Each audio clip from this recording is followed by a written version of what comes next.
Hello there guys, and welcome back to Rebuilding Histon, and in today's episode we have got one of the club's biggest FA Cup matches for a while, since probably the Leeds and Swansea games back in the 2008-9 season. We have got a home game against Dagenham and Redbridge, who currently sit in 5th place in the Vanarama National League, so they're currently sitting in the playoffs and challenging to get back into the Football League after a couple of seasons' absence. But before we actually get into this massive game of the episode, I'm going to talk you through what's been happening since you were last with us, which was the unfortunate defeat 3-1 to Kettering. We then won 3-1 against Frome, our first win in 4 league games from what I remember. Yes, because we had 2 defeats. Then we actually, let's go back, quickly check that.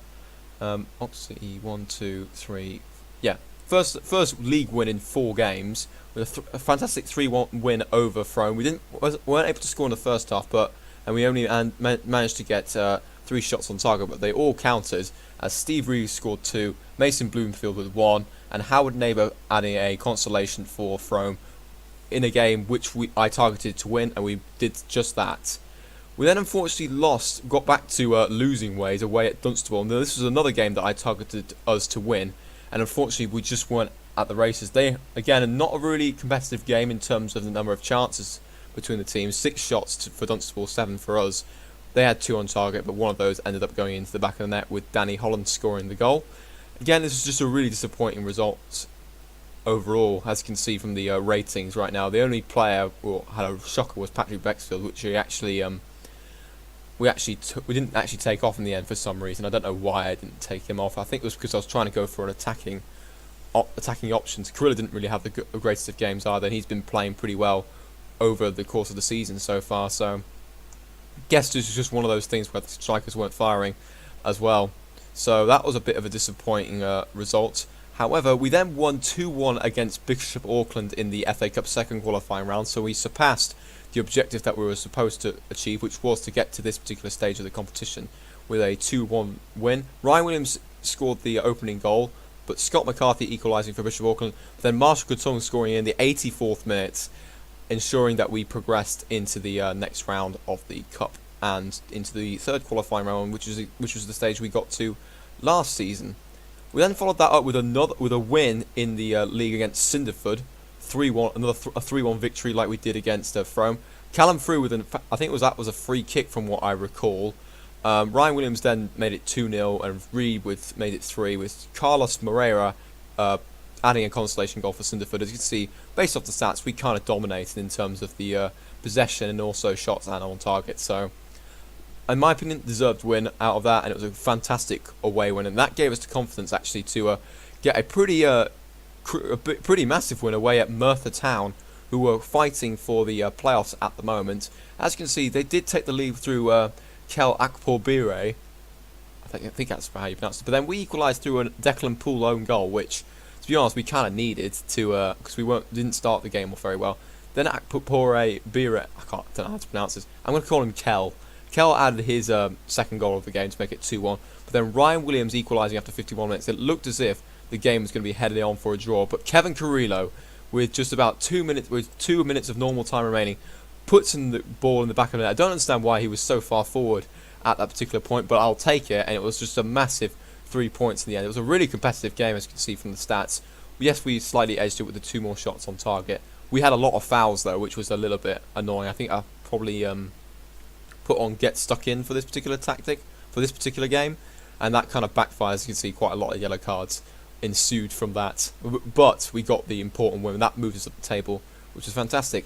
We then ended up with a third qualifying round match against 1874 Northwich, who are sitting in the 10th tier of English football. And I just want to show you the stadium. If we just go to our highlights for our goal from Glider, who actually scored his first goal of the season, but unfortunately for him, he ended up getting injured straight after that, during this game. So it was just it was a good time for him to score, but at the same time, he's now out for another 6 weeks. But as you can see here, what are these dimensions? I mean, come on. The width of the pitch is longer than the length from my perspective. I don't know if anybody else can see that, but have any of you guys seen that sort of thing? But yeah, that was the thing that kind of irritated us. I think that kind of bogged us down when it came to the tactics. That's why they were able to stay in the game and equalise. Glider scoring after 42 minutes, but Simon Waring equalising after 48. And in the end, they kind of edged it when it came to the overall stats. So they may have felt that they could have got a win out of that game. But when we had the replay, it was another crazy game. 4-3 win in the end for us. Palmer opened the scoring for Northwich, but then Marshall Katung with 2 goals, who's the new striker replacement for Glider now that he's out injured. Ryan Williams made it 3-1, then Justin May in the 82nd minute. But then we kind of started throwing it away a little bit, with Reece Norton putting the ball in his own net, and Tom Bailey making it 4-3 after 89 minutes. And really, they only had 3 shots on target, so 2 of those ended up being their goals. So they're pretty clinical in the end. We should have really scored a couple more, but Bradley Tanzer in their own goal was actually pretty good in the end. So it was a tough game to get through, but I'm happy we've managed to make it through and we've exceeded the board expectation once again. We unfortunately though came back crashing down with a 4-1 defeat away at Weymouth, who were pretty close to us in the league at this particular stage of that season. Will Green with 2 goals, including a penalty. Actually, it was 2 goals before half-time, which kind of knocked the sting out of us. If it was 0-0 at half-time, we might have had a little bit more of a chance in this game. But then Stefan Zubar as well made it 2-0. Will Green then had a penalty, which was scored. Jack Utteridge actually conceded that penalty, which was another frustration. Reese Meekums made it 4-0, and then Mason Bloomfield had a consolation before that 4th goal. And we thought we might be back in the game, but there was literally no chance with 10 minutes to go. And then Meekums buried it for Weymouth. We then played Hitchin at home, and unfortunately for us, we should have won this game considering the stats. I remember I got quite annoyed with regards to the stats. You can see there 17 shots, 10 on target, and only 1 goal we were able to score. And they had 8 shots, 3 on target, and 1 goal, and they actually took the lead through Ian Byrne. Labros Michaelidis though rescuing a point for us through an assist from Callum Frew. So in the end, in my opinion, that was 2 points drops, and that was a game I actually targeted to win in that particular match. So without further ado, if we have a look at the league table right now, we have dropped down a little bit compared to where we were last time you were with us. But that's mainly because of most of the teams above us playing 1 or 2 more games than us. Apart from AFC Kempston, everyone else has played 1 or 2 more games than us. So if we can win those games in hand, we then move up to probably into the top half, which is where we were when we beat Merthyr Town a bit earlier on in the season. There was another thing I also wanted to point out as well. We actually had a couple of transfer dealings. Patrick Bexfield we decided to let go on a free transfer because we signed this new right back, left back called Ellis Miles, who has got a pretty good star rating, and I thought it may be a good upgrade from what we already have with regards to Bexfield and Matty Harper. His position could do with some work, and I think I haven't actually got him doing that. I'm actually going to go and switch that, to be honest, because that is probably one of his weaker areas, and we kind of need that for a particular right back as well. And we also lost Tommy Soklin, who's gone off to play for Tunbridge Wells, who are currently sitting in the 9th or 8th tier, 9th or 10th tier. Southern Counties East Premier League Premier Division, which sounds like it's 10th tier to me, or 9th tier, I'm not 100% sure, but he did drop down a couple of leagues, and he's left the club. And to be honest, I kind of let him leave because he's not really getting any better. He was 28 years old, and of course he's only a 2-star rating at the moment at attacking mid left. And we've got Justin May, who is a 3.5-star rating. I'm in the market to try and find a replacement though for Soklin, just as a backup to Justin May if May does go down injured. But without further ado, let's get on with our big FA Cup match against Dagenham and Redbridge, who are, as I mentioned, in the playoffs. As you can see, 2,100 tickets have been sold for this game. If we somehow win this game, we have struck gold dust in terms of finances, because if we win, we get £12,500, and we enter the first round proper for the first time since the 2008-9 season, which was when we I lost my words there. Which the team actually got to the 3rd round. I think the last time they were in the first round proper, but we'll have to wait and see on that. Jack Utteridge hasn't had the greatest of runs recently. I might give, you know what? I'm going to give him another chance actually. And we're going to put Reece Norton on the bench, I think, just to give us another centre back option just in case someone's having a bad game. Mason Bloomfield's going to be on the bench as well. Simon Bonner, Steve Reed, Simeon May as well. We kind of need that depth at midfield. Liam Dickens, actually, I might want to bring on instead of Bonner, but I'm not 100% sure at the moment. I'm going to go for that, I think. I'm going to go for... I'm going to give Michaelidis a start, actually, and then I'm going to go for that, I think.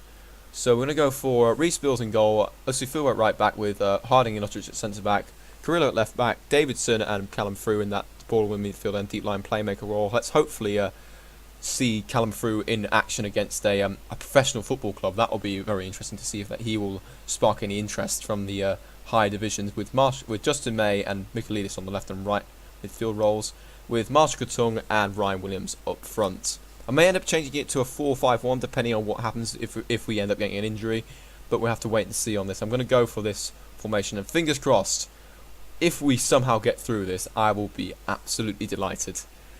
So, without further ado, let us begin the game. And we're going to have to obviously keep an eye on some of these players to see if there's any players I actually recognise from the Dagenham Redbridge team once we get to it. Doesn't look like I recognise many of these players. I think, is that Scott Doe? Yes, it is Scott Doe. I do recognise his name from I don't know what club was he at. He must have been at Dagenham Redbridge. I just must have seen that name quite a few times when I've been watching the Football League show or something like that. Anybody else? Jordan David Bent. Assombalonga. I think that's Britt Assombalonga's brother, but I'm not 100% sure on that. Please correct me in the comments. But there's no one else really. Ollie Hawkins I probably will have to mark because he looks like an interesting player that could be a threat. So if we just make sure we show onto weaker foot all these players, these attacking midfielders, maybe also the right backs as well, to prevent them from crossing the ball if they're looking for the overlap. And we will go with that. Let's hope to get a good big motivational speech here in this team tour. It doesn't look like that has affected anybody, but there's no real effect here, which is not good. We kind of got to get them motivated here though, because it's a massive game, and if we somehow win, then we are in business as we now begin one of the biggest games of our career so far as a football manager at Histon as we get underway. As you can see from Dagenham Redbridge's numbers, they are they are in the National League, which means that they get to choose whatever numbers they like. Whereas in our league, we have to pick numbers 1 to 11 every single day, until we get promoted to the National League. Highlight here, we've got a ball towards May, throw in. It's been cleared though, and Gabby Diani's got a chance here. Hawkins going to play it out wide to Samba Ferris. Could be a chance here, and it's already 1-0. This is not good. Very poor start. Dion Sembi Ferris has made it 1-0 to Dagenham Redbridge. First shot of the game for them, and it's 1-0. Okay, here is the highlight. As you can see, it's a very easy ball for Hawkins, and Semble Ferris just runs onto it. And we pushed a bit too far forward when it came to our centre backs, and he finishes it into the right-hand corner of the net. We've got to see if we can try and get back into this game as quickly as possible, because as sooner the higher division side asserts their authority away from home, it's really hard for them to get back into the game. Coming up towards half-time now, as you can see, it's still only 1-0, but Raymond's got a free kick, and it's hit the bar for Dagenham Redbridge there, so that was a chance for them to make it 2-0. But we've managed to avoid any slip-up there, and we're going to enter half-time only 1-0 down. We've got to try and get something out. We've got to get something out of this, because they just don't seem to be motivated for this match, and I just don't understand at the moment. We've just got to get them motivated. Reece Bills has lost confidence, which is not good. Look fired up. I'm going to go for that, I think, although Utteridge has had another bad game, so we might have to take him off actually. Give Reece Norton the half, I think. But yeah, let's get on with the second half. As you can see, we haven't had a shot on target yet, so that's obviously not very good. But if we can get any chance, either if it's a sudden through ball or a free kick or anything, we've just got to take it.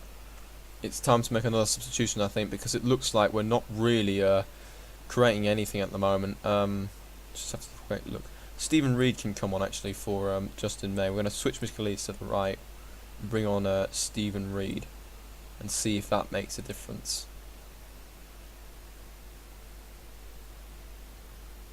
We're going to have to take off Alfie Davidson as well because his conditioning is not going very well at the moment. We're actually going to go on overload, I think, as well, because we just have to try something if we want to get even a replay out of this, because it just clearly shows that we're just not really at the races. Although Dagenham and Redbridge are the same as well. They've had 8 shots, 3 on target, but no highlights, of course. So we've got to do something else as well, because I mean the 2 strikers are doing okay, but we've just got to get something firing right now.